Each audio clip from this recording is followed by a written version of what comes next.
Welcome to Pennsylvania Newsmakers, and as always, thanks for joining us. City life, what's happening there, we're going to find out. The mayor of Lancaster, Pennsylvania, Danene Sorace, joins me. But first, this office is important. It covers everything from consumer protection cases to defending big election results. Of course, I'm talking about the Attorney General. Two Capitol reporters join me to chat about that and more. We'll get to that after these words. Welcome to the fast-paced and unrehearsed weekly discussion featuring the leaders who help shape your world.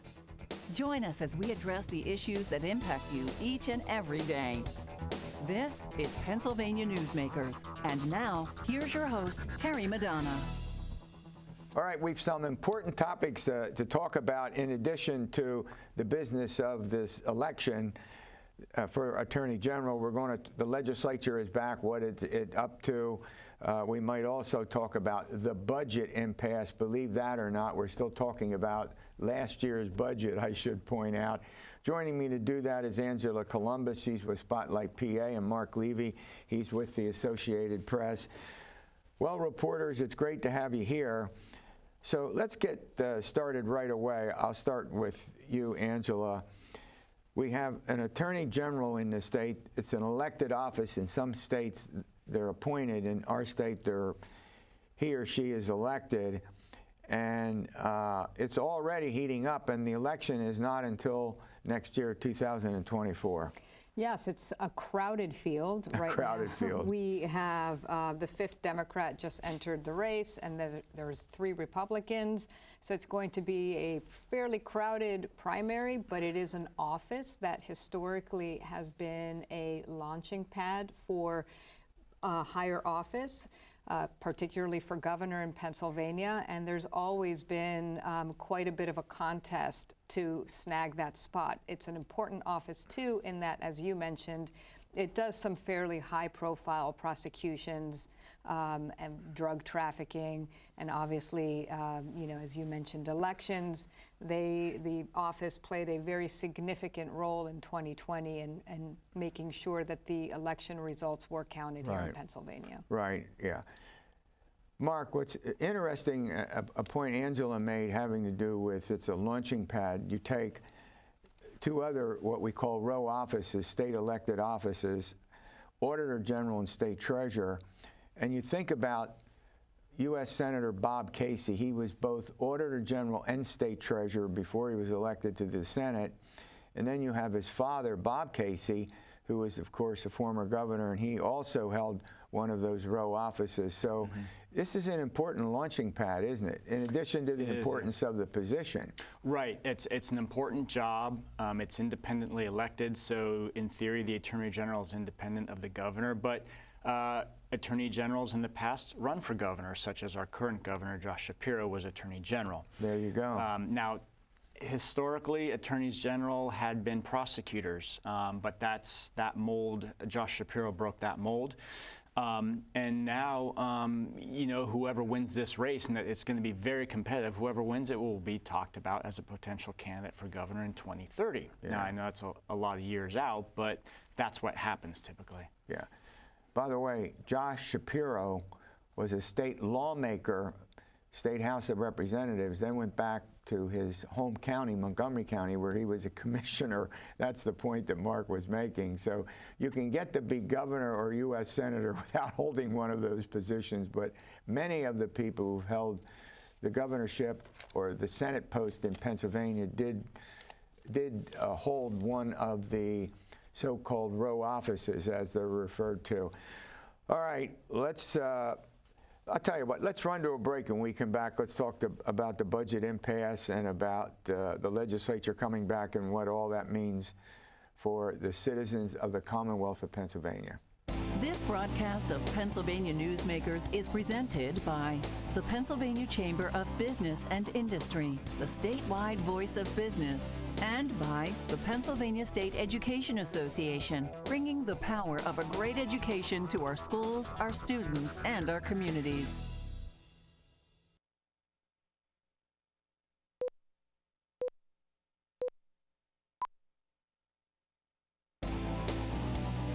This broadcast of Pennsylvania Newsmakers is brought to you by the Pennsylvania Highway Information Association, the go-to source to learn about transportation projects and issues. Please visit pahighwayinfo.org. And by the Pennsylvania Manufacturers Association. Business in Pennsylvania is our business. Believe it or not, this year's state budget has not yet been fully resolved, and I'm going to ask Marc Levy about the budget impasse. I think that's a good word. Well, where does it? Why? First of all, why? What is it, and why is it important to our viewers? So there are sort of tendrils of the plan that remain undone, and the Republicans and Democrats have been at loggerheads over approving bills that go along with the budget that say here's how this money can be spent. And so we have other things that typically go with the budget, and one of those is reauthorizing a fee that everyone pays on their phones to pay for county emergency call centers, the 911 centers. Obviously very important. They're very important. Counties will tell you that, you know, we do two really, really important things, and one is 911 services and elections. And they want more money for it because the costs of these things, the technology has grown, and keeping and retaining and recruiting new call center operators is getting more expensive. So they want more money from the state. Republicans have resisted increasing this fee. Counties want it to be $2.30 a month, up from $1.65 a month per line. But what's keeping it from getting done? Republicans are averse to increasing the fee on people's monthly cell phone bills and landline bills. Now, the thing here is that this law expires in January, so the fees will go away if the legislature doesn't extend it or increase it. It could extend it without increasing it, but you know, the House and the Senate and Republicans, Democrats have been fighting about this all year and have not come to an agreement. And counties are doing their budgets now, and they want clarity, but they also want more money. Yeah, and there's certain, because of these so-called codes, in addition to doing the budget, there then is additional action that needs to take place in the legislature. And is it the state-related schools that have not yet received their money, or have they gotten their money? I'm talking about the University of Pennsylvania, Pitt, Penn State, and Lincoln. You know, they did get it, but your point is a good one, that there are, for instance, libraries and community colleges that have not gotten their money. The money was approved, but it hasn't been directed by a bill that goes along with the budget typically. Yeah. Well, they have, first of all, they have to get back. You know, they're poised to come back. How the legislature, they've been out. How long are they going to be back once they come back? That's a complicated question that's mired in politics, because they are coming back this month. They have a week scheduled in session. At the end of that week, however, there is one state rep from Bucks County who is resigning his position in the House of Representatives, which means that the House is going to be, again, now equal Republicans and Democrats. And when that's 101 to 101. Imagine that. The House of Representatives between Democrats and Republicans, and I'll use the word, is tied.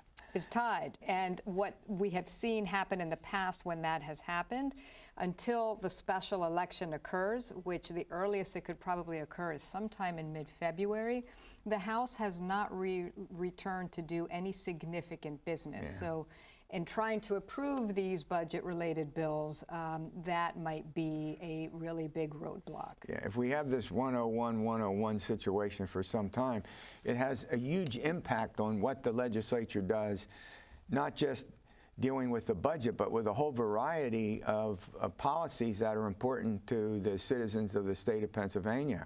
Right. Nothing can go through the House if operating the House requires a majority. In the hyper-partisan atmosphere that the State House lives in right now, you can't really operate it without a majority, a partisan majority. At least we've seen that in the past with Democrats when they have lost a member and gone down to 101. Everyone's assuming the case will be the same this time, that the House will go into a deep freeze for 2 months, at least until February, as long as it's tied. Now, the seat that will be empty is in Bucks County. Democrats have a pretty healthy advantage there, but Republicans may try to compete and win it. It's an outside chance, but they could capture majority. The Senate's Republican. And the Senate's Republican, right? And Governor Shapiro is a Democrat. That's right. So we have those differences going on. Yes, and Governor Shapiro also has said last month that he's got a long list of ideas and proposals that he wants to get through, and the legislative session ends in 2024, at the end of 2024, and it isn't a big election year, and the legislature historically has been averse to doing really big or controversial and their own things. Elections, in addition to other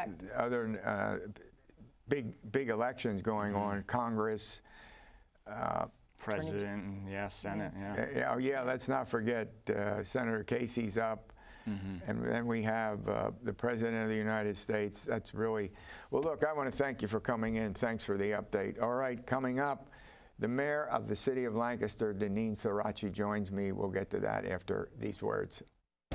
This broadcast of Pennsylvania Newsmakers is brought to you by Cross-State Credit Union Association. Credit unions, where people are worth more than money. To find a credit union that is right for you, go to ibelong.org. And by the Energy Association of Pennsylvania, Pennsylvania's energy information source.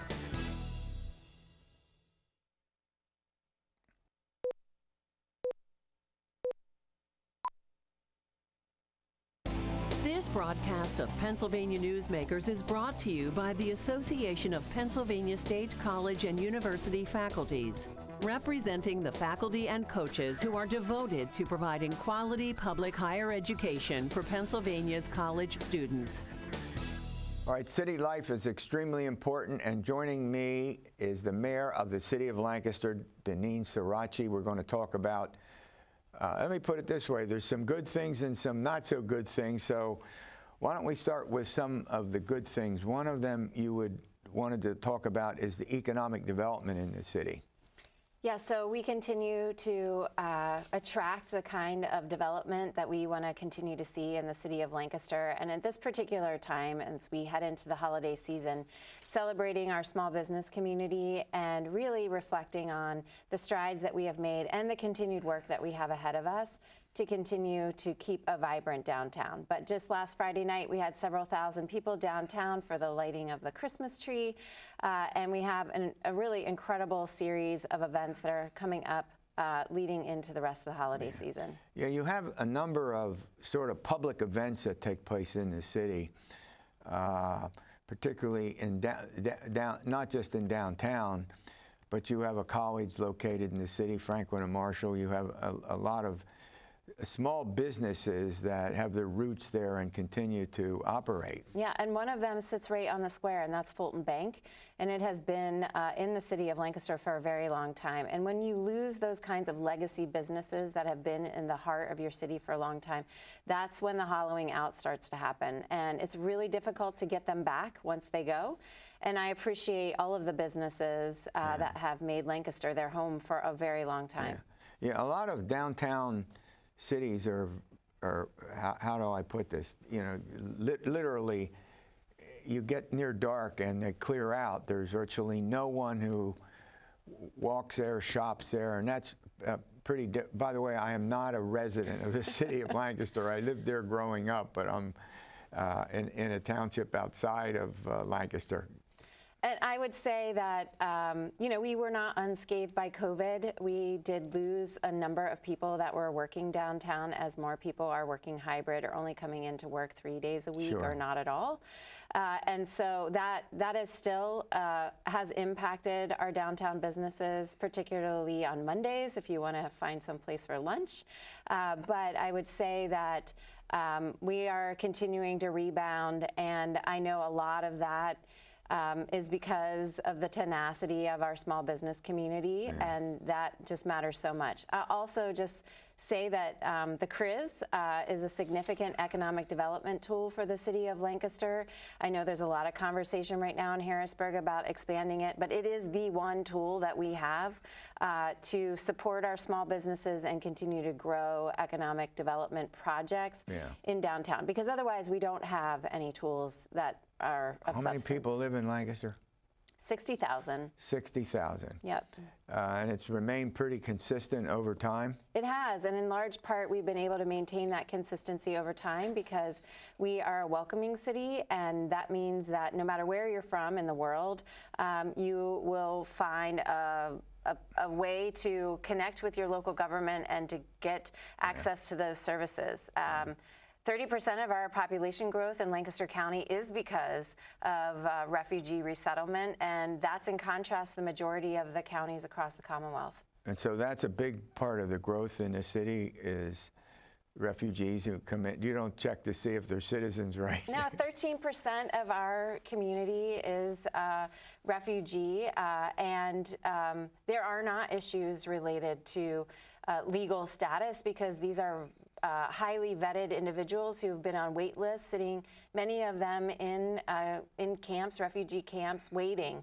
And resettle. So, you know, we have benefited from their entrepreneurship, their talents, their skills, and, you know, it's not every city in Pennsylvania that gets written up in the New York Times for its food scene. We have been celebrated in that way, and you can come to the city and have a taste of the world.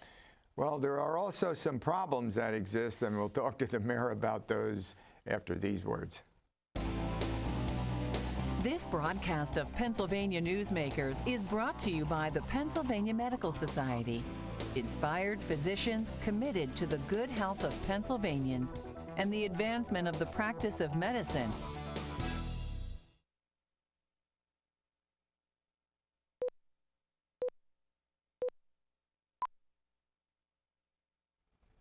All right, city life does not mean that there are no problems. There are considerable problems in addition to the good things that the mayor talked about. So now let's go to some of the problems that exist in the city.